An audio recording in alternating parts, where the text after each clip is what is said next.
pues cuando la persona se va, pues uno siempre valora lo que tal vez no pudo valorar cuando en vida. Salvadoreños recordaron a sus seres queridos en los cementerios del país durante el Día de los Fieles Difuntos. Hoy llevaremos a conocer un poblado en donde año con año se enfloran tumbas bajo las aguas de un lago.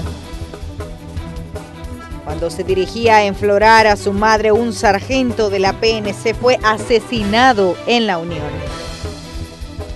Las autoridades reportan centenares de fallecidos y lesionados en accidentes de tránsito a lo largo del año. Uno de los más recientes percances fue provocado por una mujer en estado de ebriedad. Tenemos el saldo. No sabría decir si los datos que se comunican son objetivos, pero ciertamente son preocupantes. Conozca la postura de la Iglesia Católica en cuanto al trabajo de la Fiscalía en la persecución de casos de corrupción. En Estados Unidos, en la recta final, candidatos presidenciales centran sus esfuerzos por conquistar el voto en los estados indecisos.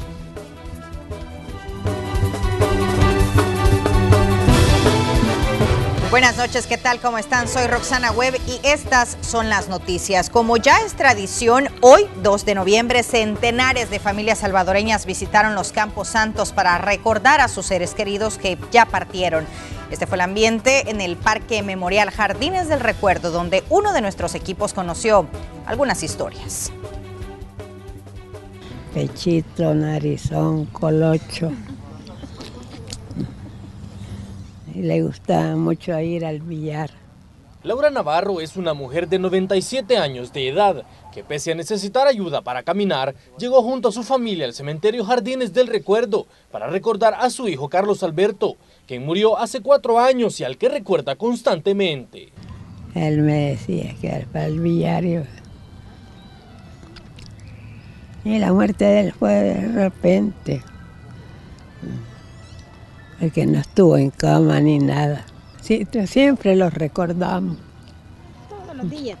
Ajá. ¿Todos los días le recuerda? Sí, ¿Con quién ha venido hoy? con todos ellos. ¿De su familia? Sí. El hijo de doña Laura perdió la vida un 27 de mayo del año 2012 y siguiendo la tradición del Día de los Difuntos, cada segundo día del mes de noviembre, junto a su familia limpian los alrededores de su nicho y llevan flores para honrar y recordar su legado. Lo sentimos siempre, más que nada yo, porque él me ayudaba bastante a cuidármela, porque ya ella pues necesita un cuidado especial, ¿ve? Pero sí, siempre lo recordamos con mucho.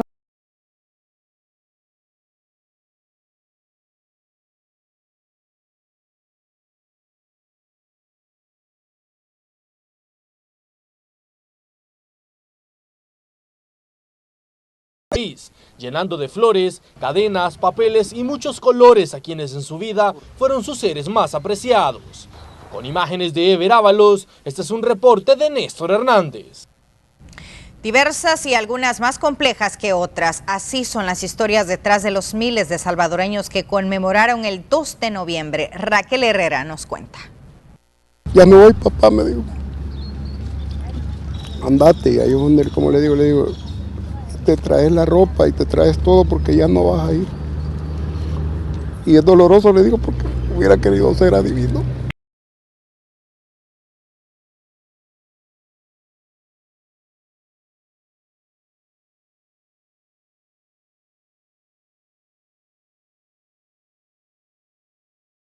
De su hijo la madrugada de un 3 de noviembre, antes de salir de casa rumbo a su último día de trabajo, donde horas más tarde fue asesinado. Sabio, yo ese día, 3 de noviembre del 2011, yo iba a iniciar otro trabajo y por causa del destino le digo a mi hijo, mira, hoy solo este es el último día que vas a ir a ese trabajo. Y te traes tu ropa, te traes todo, porque yo iba a empezar otro trabajo en Santa Tecla con la misma empresa, entonces yo creo que si hubiéramos estado los dos, quizás a los dos nos asesinan. ¿Verdad? Ambos, dedicados al rubro de la construcción, laboraban en un proyecto en San Antonio del Monte Sonsonate. La trágica noticia vino 5 horas más tarde de aquella despedida. Sus padres se quiebran al relatar cómo recibieron la noticia.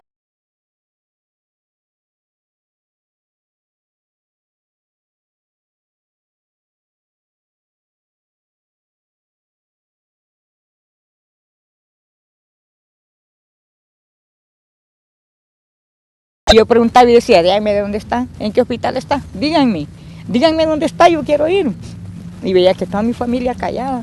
Cuando yo llegué, vi que como que habían estado llorando, pero nunca jamás me imaginé, no. Pude haberme imaginado cualquier otra cosa, nunca que mi hijo hubiera estado fallecido, no. Máximamente que, así como está, esa foto fue un día antes. Otro trabajador me llamó a mí y me dijo, mire, su hijo fue atacado, me dijo. Yo le dije, no lo llevaron al hospital.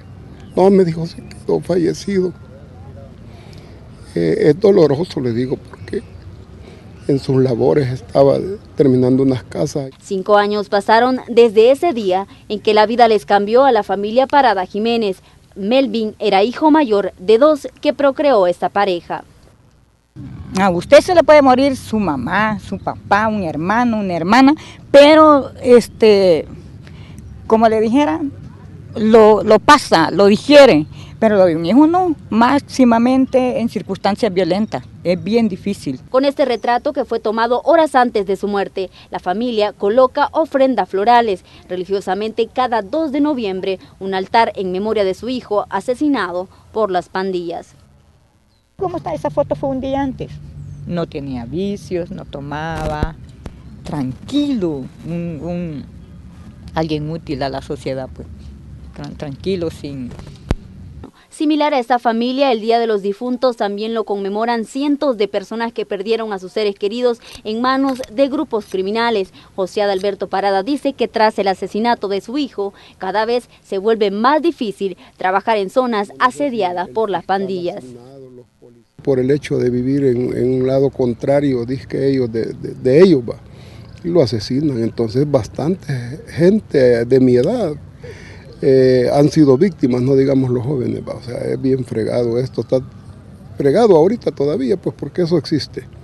Y a saber hasta cuándo se va a terminar aquí esto. Esta pareja asegura sobrellevar todos los días la pérdida de su primogénito. Cada mañana José sale de su casa, no sin antes dejar este mensaje a su esposa. Y le digo a ella, mira, no sé si voy a regresar por la ola delincuencial, por un accidente, es duro. Con imágenes de Juan Castellanos, un informe de Raquel Herrera. En el cementerio municipal de Santa Tecla fue inaugurado un jardín memorial para las víctimas del terremoto del 2001.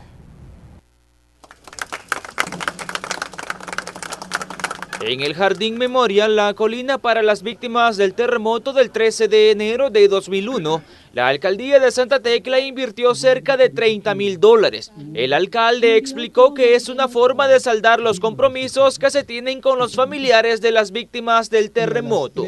Lo que hemos tratado de darle una forma digna de que puedan honrar a sus deudos todas las personas que tienen familiares que fallecieron precisamente en La Colina en 2001. Al evento asistieron familiares de algunos de los fallecidos en la tragedia. De acuerdo a estimaciones, la cifra de muertos sobrepasa las 1,000 personas.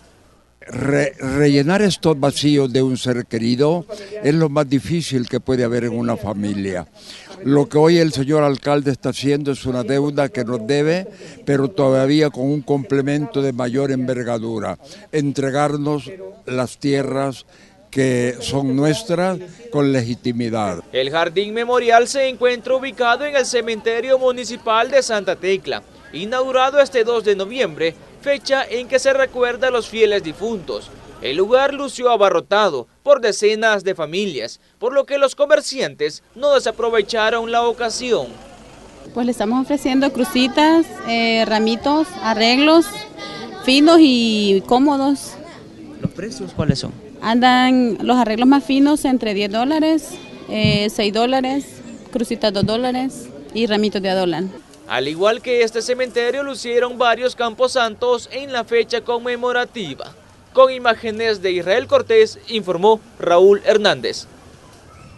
Otro punto visitado por los salvadoreños para conmemorar a sus familiares fallecidos es el Monumento a la Memoria y la Verdad, ubicado en el Parque Cuscatlán. Los nombres de al menos 30,000 personas víctimas del conflicto armado en el país están grabados en las paredes. Para muchos es el único lugar donde pueden encontrar consuelo al no saber qué sucedió con sus seres queridos. Y con solo el nombre que encuentre yo me siento, quizás me voy a sentir mejor. Porque sí duele, y a pesar de tantos años, imagino, tantos años y siento que aquí me aprietan el corazón así. Alrededor de 2 años tenía yo cuando él desapareció.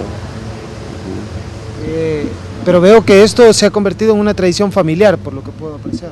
Sí, todos los años venimos a enflorarle, ya que no sabemos dónde está.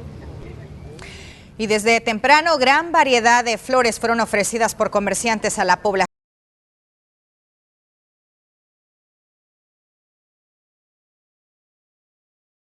$20. De Santa Tecla. De Santa Tecla. ¿Y por qué viene acá al mercado? Porque hay más variedad. ¿Estas flores para dónde las llevan? Vamos hasta Sensuntepec. ¿Tan lejos? Sí. ¿A quién va a enflorar usted? A mi papá. Gracias a Dios, pues ha estado bonito. Hemos vendido bastante y sí, esperamos hoy también este día que sea bonito. ¿Cuál es la que más se vende? Se vende igual, de todo. Pero se venden los finos, los pequeños también. ¿Y el tipo de flores que más? La hierbera, la rosa, los lirios.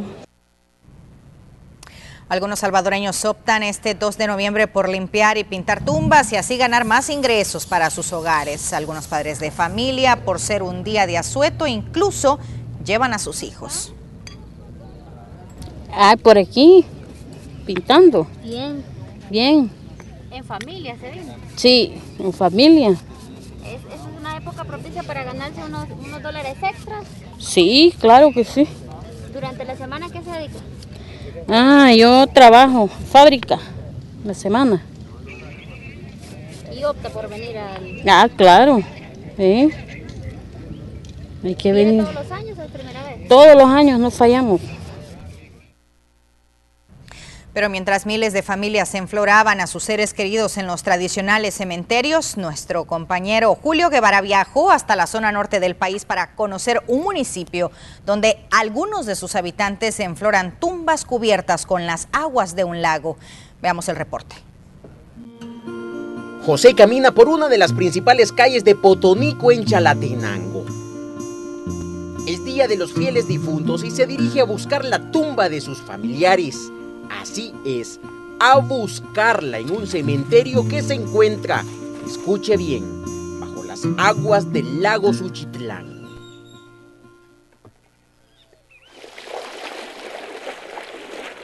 Enflorar aquí no es nada fácil, pero tampoco imposible.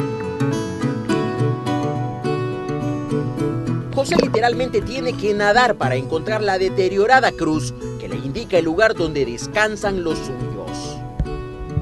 No es común hacerlo así dentro del agua, pues aunque la cruz está sumida, pero nosotros los bañamos para llegar hasta donde está la tumba de nuestros hermanos, ¿verdad? Así es que por eso vengo a hacerlo. El cementerio acuático, así le llaman los potoniquenses a su antiguo camposanto, inundado en la década de los 70 por la construcción de una represa en el río Lempa. Más de 200 tumbas quedaron bajo el agua, recuerda Raúl, un señor de 70 años que también llegó a enflorar, pero en lancha, aprovechando que este año ubicó la sepultura de sus parientes. Todos los años, ya por tradición, siempre venimos a enflorar y les toca venir en el agua porque como sube el embalse, entonces muchos cadáveres quedan bajo de agua.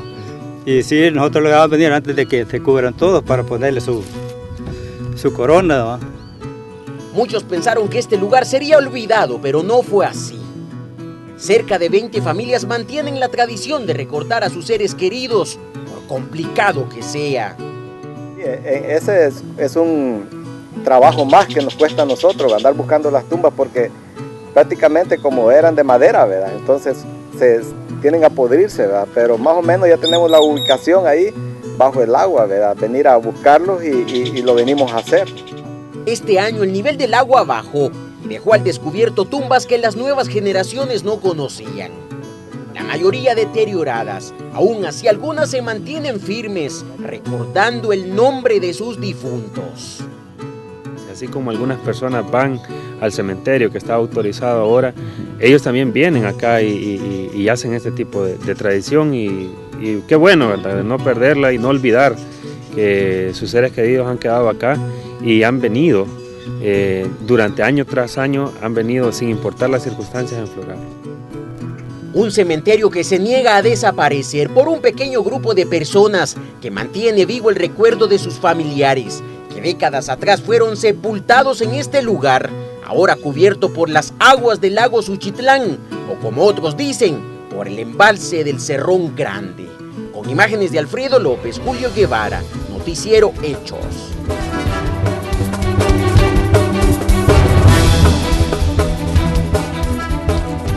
Gracias, Julio. Qué interesante esa nota. Vamos ahora con la sección Hechos en Redes. Vamos a ver el movimiento de algunas de nuestras publicaciones en nuestra página de Facebook. Y la primera para mostrarles es una serie de fotografías de las actividades de este día. 1,197 reacciones, entre estas de sorpresa y también de tristeza por la conmemoración de nuestros fallecidos. 11 comentarios, una vez ha sido compartida y además esta publicación ha tenido un alcance de más de 111,000 personas que la han visto. Vamos con la segunda publicación de la sección Hechos en Redes, ahí la tiene en pantalla. Más adelante le vamos a dar los detalles precisamente de lo que usted está viendo en su televisor. Un fuerte accidente de tránsito y este fue protagonizado por una mujer en estado de ebriedad.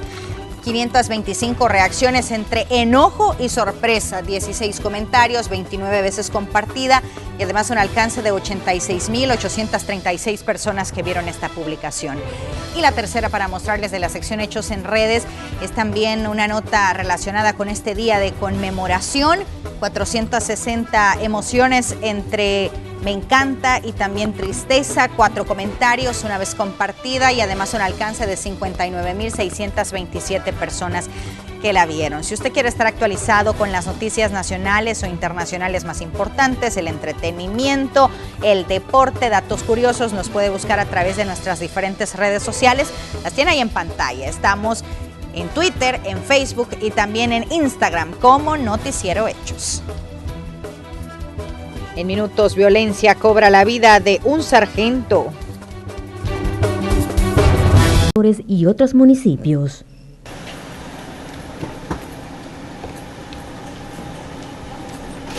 Hasta el momento no se tienen mayores detalles de este crimen, ya que las autoridades continúan procesando la escena. Elsie Someta, TVO Noticias.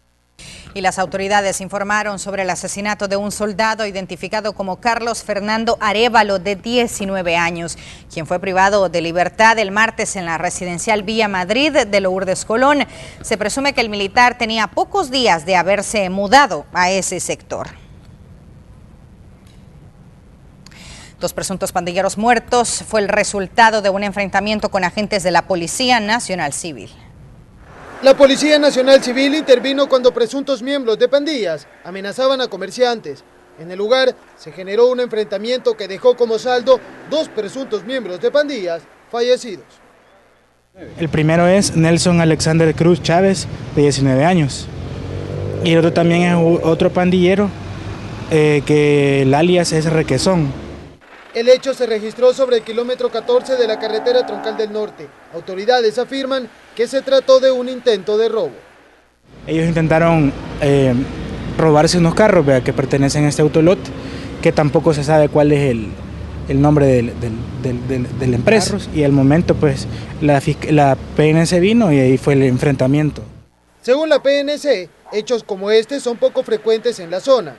Y es la primera vez que ocurre un hecho como este en la zona. La policía montó un operativo en los alrededores para dar con más implicados en la escena. No se reportaron más capturas. Con imágenes de Manuel Velázquez, informó Antonio Valladares. Además, la Fiscalía General de la República reportó otro supuesto pandillero fallecido en Apopa. Jonathan Hernández murió tras un intercambio de disparos registrado en la colonia Valle del Sol y El Tikal. Otros 3 sujetos que participaron en el tiroteo se dieron a la fuga.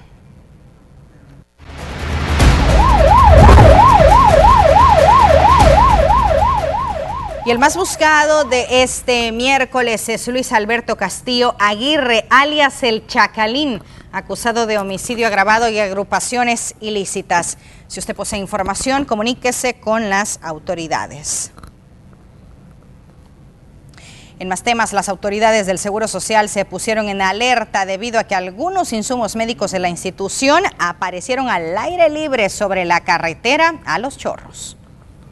Al menos 8 toneladas de desechos hospitalarios que presuntamente pertenecen al Instituto Salvadoreño del Seguro Social fueron localizadas en el kilómetro 17 de la carretera a Los Chorros. Ahí permanecieron al aire libre durante 24 horas hasta que la alcaldía de Santa Tecla los retiró. Las autoridades del Seguro Social llegaron a indagar lo que ocurrió. El subdirector de esta institución, Milton Escobar, negó que fueran desechos del Seguro Social, pese a las marcas en sábanas y batas. Ninguna de las cajas que ustedes van a ver ahí que están embolsadas o que están sueltas tienen el logo del IS ni dice propiedad del IS, prohibida su venta. Entonces nosotros estamos un poco en duda de que realmente este material pueda pertenecer al IS. Puede ser incluso un señuelo que han puesto una sábana del Hospital Médico Quirúrgico y un pedazo de tela que dice Instituto Salvadoreño del Seguro Social, y todo el otro material no tiene ninguna identificación que pueda ser del instituto. Otra de las hipótesis es que la empresa subcontratada por el IS para el retiro y traslado de los desechos sea la responsable. Encontramos un sobre de radiografías del Hospital Sacamín. Recordémonos que las empresas que tratan el bioquímico o hospitalario de las empresas, de los hospitales, son empresas privadas, muchas. Y estas pueden hacer algún subrecorrido de hospital en hospital y al mismo tiempo, pues, al no llevarlos a MIDES y que les cobren, porque es una cuantiosa cantidad lo que se cobra por ese tipo de tratamiento de material, pues ellos lo depositan donde se puedan hacer cielo abierto. Tanto el alcalde tecleño como las autoridades del Seguro Social no descartaron acudir a la Fiscalía General de la República a presentar una denuncia por contaminación ambiental. Con imágenes de Gonzalo Tejada, informó Inmar Batres. Un accidente de tránsito fue registrado sobre el kilómetro 9,5 de la carretera panamericana. El hecho se produjo entre un bus y un vehículo tipo sedán. Según la policía, la distracción al volante fue la causa del percance, que dejó solo daños materiales. Y en la carretera panamericana, una joven en aparente estado de ebriedad chocó de frente contra un camión. Según las autoridades, conducía en sentido contrario. La supuesta responsable y otro hombre resultaron con lesiones, pero no fue el único accidente ocurrido en el área metropolitana. Cerca de las 5 de la mañana, un pick-up doble cabina volcó sobre el kilómetro 6 de la carretera hacia Comalapa cuando impactó a una rastra que se incorporaba a la autopista. Justamente un incremento en las cifras de accidentes de tránsito registran las autoridades a lo largo del año. Veamos el siguiente informe. Escenas como estas ponen el saldo rojo todos los días en las calles del país. 978 personas murieron en lo que va del año y otras 829 resultaron lesionadas en percances similares. Las autoridades aseguran que hay una alza significativa. El año pasado llevamos 915. Entonces tenemos 69 fallecidos más para la fecha. Hasta noviembre, más de 18.000 accidentes de tránsito reportan las autoridades. San Salvador, Santa Ana y San Miguel son los departamentos que encabezan las listas con más percances viales. 18.883 accidentes de tránsito, lo que es prácticamente un 7% más de accidentes de tránsito en relación al año anterior. Pese a las campañas de prevención, las causas siguen siendo las mismas: distracción del conductor, invasión del carril contrario e imprudencia al conducir. La PNC habla de lo que podría estar sucediendo tras el incremento de los accidentes. La carga vehicular, día a día ingresan nuevos vehículos y las calles siguen siendo las mismas. De repente mucha gente al momento de sacar su licencia de conducir no se le enseña cómo debe de manejar correctamente un conductor, porque muchas veces es la misma familia la que les enseña y aprendemos mal a conducir. Y también tenemos que trabajar mucho con el tema de tolerancia. El parque vehicular en el país ronda el 1.000.000. Las autoridades aseguran que es necesario regular la cantidad de vehículos que ya cumplieron su vida útil y que aún andan en las calles. Con imágenes de Juan Castellanos, un informe de Raquel Herrera.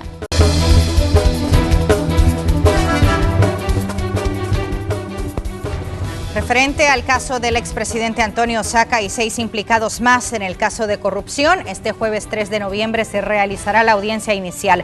Así lo determinó el juez cuarto de paz, luego que la Fiscalía presentara la acusación formal contra los 7 implicados en el caso denominado Destape de Corrupción.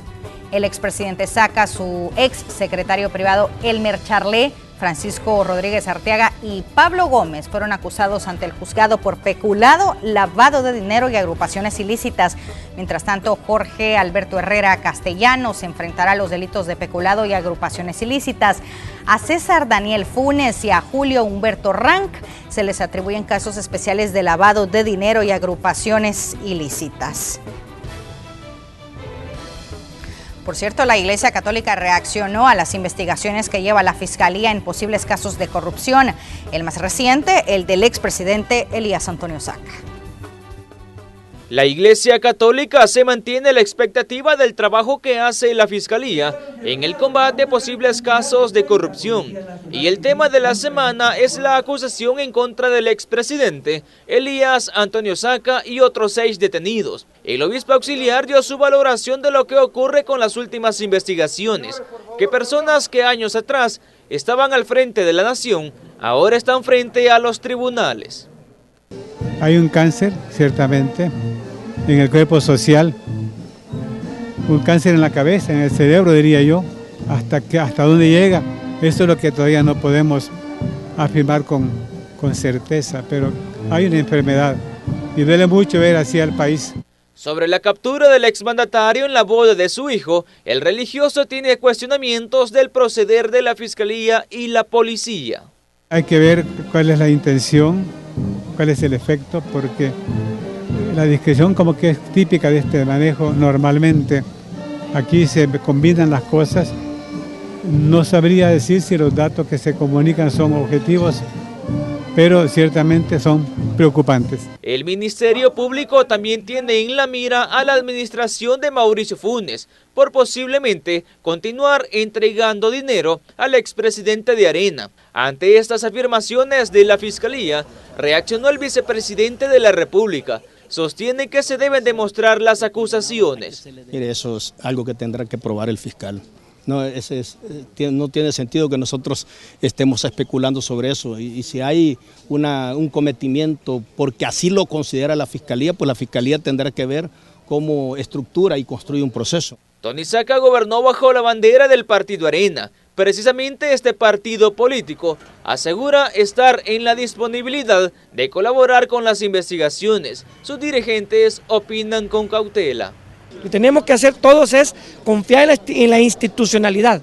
Hasta ahí mis declaraciones, no más. ¿Se podría considerar un avance? Yo creo que sí es un avance en el país. Lo que demuestra, lo que enseña esto es que nadie está por encima de la ley. Con imágenes de Israel Cortés, informó Raúl Hernández. Y el vicepresidente Óscar Ortiz se refirió a la última reunión que se sostuvo en Casa Presidencial con el partido Arena en busca de apoyo para un acuerdo fiscal. El vicemandatario espera que una parte de los 1.200 millones de dólares se aprueben esta semana durante la plenaria en la Asamblea Legislativa. En esa reunión estamos ya a punto de que el día de mañana, y si así se expresa la voluntad política, podemos ya tener un primer acuerdo plasmado con la aprobación del Parlamento. Hay una propuesta de los partidos PCN, PDC y Gana que es muy oportuna, muy adecuada, y también tenemos una posición del partido Arena y nosotros que estamos flexibles en la medida que podamos salir con una emisión de bonos arriba de los 600, es mucho mejor para el país, incluso en términos de la tasa de interés. Pero en todo caso aquí lo que interesa es que a corto plazo tengamos una solución para enfrentar los compromisos que tenemos en el cortísimo plazo. Vamos ahora con la sección Economía al Costo. Muy buenas noches, Roxana, un gusto saludarte. Nuevamente, para obtener seguridad financiera es necesario lograr la estabilidad financiera. Lograrlo depende de un fondo de emergencias. Esto no quiere decir que lo usará para comprar el más reciente teléfono o vacaciones por exceso de estrés. Los gastos de emergencia son apuros verdaderos. La discusión es amplia al hablar del tamaño de este fondo. Hay quienes dicen que debe ser un salario, otros se casan con cifras y aseguran que lo ideal es que sean $1000. También hay quienes lo apegan a la realidad de cada quien y consideran que lo apropiado es que sean 3 sueldos, sumados incluso a la cuota de la hipoteca, seguros y cuota del carro. Hay otros que argumentan que uno no necesita un fondo de ahorro para emergencias, pero esto es muy extremista. Muchas personas ni siquiera piensan en el fondo de emergencias y ahorrar de un día para otro no será fácil. Hay una metodología que puede ayudarle a consolidar esta herramienta. Este instrumento debería alcanzar para pagar algo, una refrigeradora nueva, la reparación del vehículo o una puerta, para pagar una emergencia médica como el costo de un accidente. También debería servir, por ejemplo, para cubrir los gastos de la pérdida de un servicio. Crear este fondo ahorrando durante 3 meses hasta lograr tener un fondo de emergencias. A partir del 4.º mes, fíjese un porcentaje de cuánto destinará siempre. Puede ser un 5%. Debe colocar el fondo en una cuenta aparte para evitar tentaciones y también es recomendable que pida una cuenta que no tenga tarjeta de débito. Para comenzarlo, debe separar eso del pago mensual de deudas y luego sacar un poco de dinero de gastos superfluos. Esto quiere decir que si va 2 veces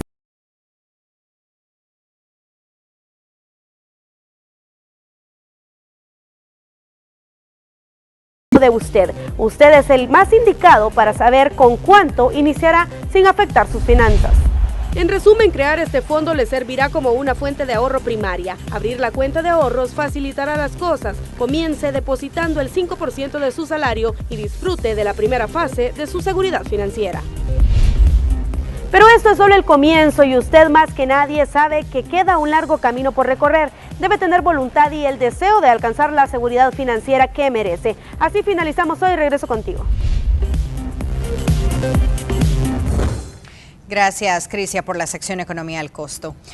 Pocas veces le damos importancia a conocer sobre primeros auxilios, es decir, cómo atender a una persona en una situación de riesgo. En el siguiente informe le diremos qué hacer mientras llega ayuda médica en caso de ocurrir una emergencia en el hogar.